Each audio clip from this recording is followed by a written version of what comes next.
Mesdames et messieurs, bonjour, bienvenue à ce bulletin d'information 100% environnement sur Planète Terre TV. Ouvrons ce flash par le département du Borgou où 2700 œufs impropres à la consommation détruits à Bembereke. Ce vendredi 5 mai 2023, dans le département du Borgou, 2700 œufs impropres à la consommation ont été détruits. La destruction des 10 œufs a été effectuée par le service de contrôle des produits d'origine animale de Bembereke. Selon Noncia FM, les œufs détruits proviennent du Nigeria et ont été saisis le 20 avril dernier par les agents de la police de Bembereke. Les forêts naturelles sont des écosystèmes complexes et dynamiques qui ont évolué au fil du temps en fonction du climat, des sols et des espèces qui y vivent.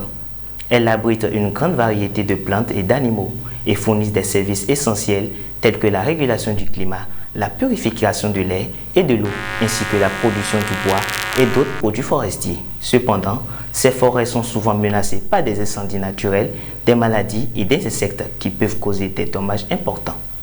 Les feux contrôlés sont par contre un moyen de réduire ces menaces en brûlant une partie de la végétation à des moments choisis.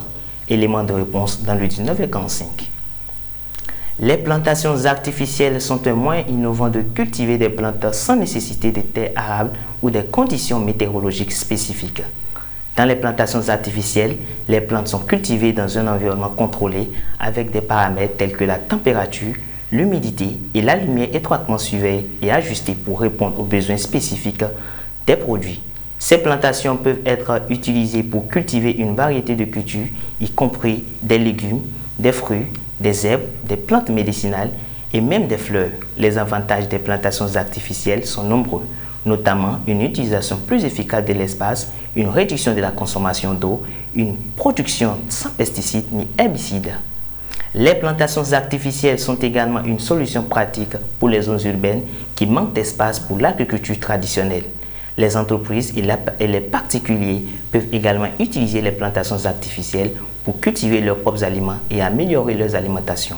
Plus de détails dans l'édition de ce soir. Curieusement, tout comme les humains, il arrive que la forêt ait une plaie ou des plaies. Vous suivez les explications du capitaine Orecan Arnaud dans l'édition de ce soir.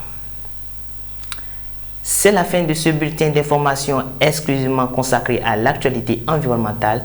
Retrouvez Inès Kwasi à la présentation de 19h45. Bon début de semaine à toutes et à tous. Protégez l'environnement parce que l'environnement, c'est vous.